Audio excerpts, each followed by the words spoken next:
پیارے دوستو السلام علیکم۔ آج ہم جنت کی عورتوں کی سردار حضرت فاطمہ رضی اللہ تعالیٰ عنہا سے پہلے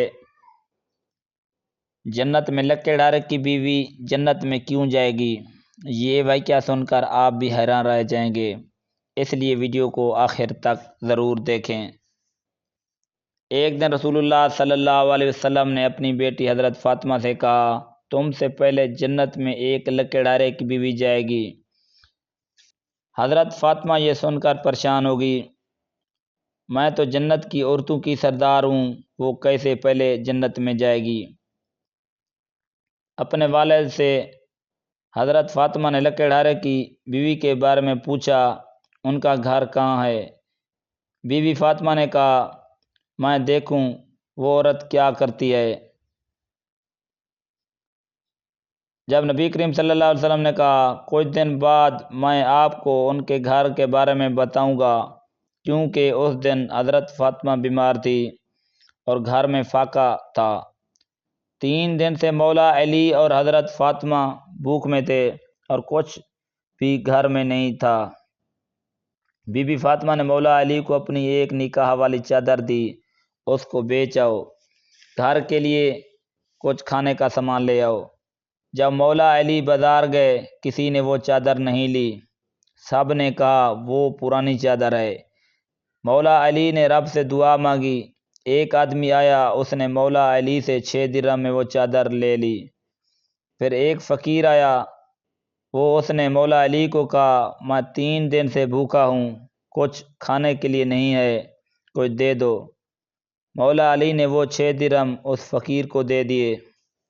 پھر اللہ نے مولا علی کا امتحان لیا، فرشتوں کے ذریعے امتحان لیا۔ ایک آدمی گھوڑا لے کر آیا، 100 درہم میں اس کو بیچنا چاہتا تھا۔ مولا علی نے کہا، میرے پاس پیسے نہیں ہیں۔ اس نے کہا، جب تمہارے پاس پیسہ آ جائے مجھے دے دینا۔ اس نے وہ گھوڑا مولا علی کو دے دیا۔ مولا علی گھوڑے کو لے کر بازار میں گئے، 160 درہم میں اس نے بیچ دیا اور گھر کا سامان لیا۔ جب گھر واپس آیا، حضرت فاطمہ نے کہا، یہ سامان حرام کا تو نہیں ہے؟ آپ نے کہا، اتنا پیسہ کہاں سے لیا؟ پھر مولا علی نے سارا واقعہ بتا دیا۔ پھر اس کے بعد مولا علی کو اور حضرت فاطمہ کو رسول خدا نے کہا، جو مولا علی نے چادر بیچی، وہ چادر جبرائیل علیہ السلام نے لی اور وہ چادر جبرائیل علیہ السلام نے اس کو جنت میں رکھ دی۔ جو گھوڑا جس آدمی نے تم کو دیا وہ جبرائیل علیہ السلام تھے اور لینے والے اسرائیل علیہ السلام تھے۔ اللہ تعالیٰ نے تمہارا امتحان لیا۔ پھر اس کے بعد بی بی فاطمہ نے اپنے والد سے لکڑ ڈارے کی بیوی کے بارے میں پوچھا۔ نبی کریم صلی اللہ علیہ وسلم نے کہا، اس کا گھر جنگل میں ہے۔ بی بی فاطمہ جنگل میں گئی، اس نے پوچھا، کیا محمد کی بیٹی تمہارے گھر آ سکتی ہے؟ اس لڑکی نے کہا، نہیں، میں اپنے شوہر کی اجازت کے بغیر اندر نہیں آنے دیتی۔ کل آ جانا، آج میرا شوہر نہیں ہے، کل میں پوچھ کر بتاؤں گی۔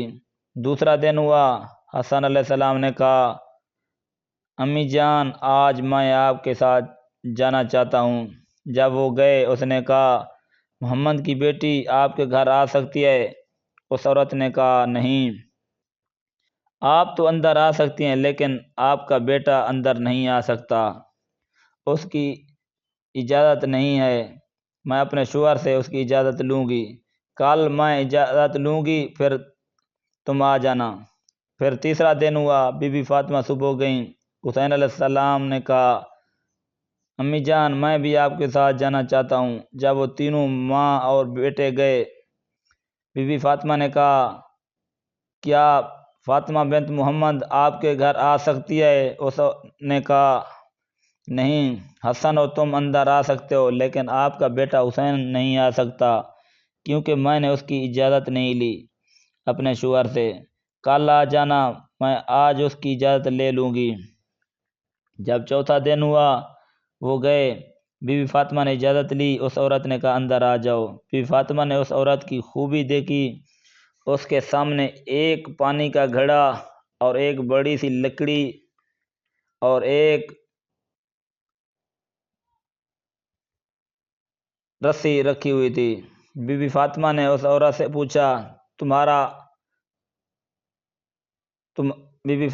عورت سے پوچھا تمہارے اندر کون سی خوبی ہے؟ اس عورت نے کہا میں اپنے شوہر کی ہر بات مانتی ہوں۔ میرا شوہر لکیڑارا ہے، جب کام سے گھر آتا ہے جو بھی سامان میرے سے مانگتا ہے میں فوراً اسے دے دیتی ہوں۔ میرا شوہر مجھ سے راضی ہے، بس میں یہ کام کرتی ہوں۔ اس لیے نبی کریم صلی اللہ علیہ وسلم نے کہا ہے جو عورت اپنے شوہر کی فرما برداری کرتی ہے وہ جنت میں جائے گی۔ اس کہانی میں ہمیں یہ سبق ملتا ہے، حضرت علی کی شجاعت اور بہادری کی مثال ملتی ہے۔ اگر ویڈیو پسند آئے تو چینل کو ضرور سبسکرائب کرنا تاکہ ہر آنے والی ویڈیوز آپ کو ملتی رہے۔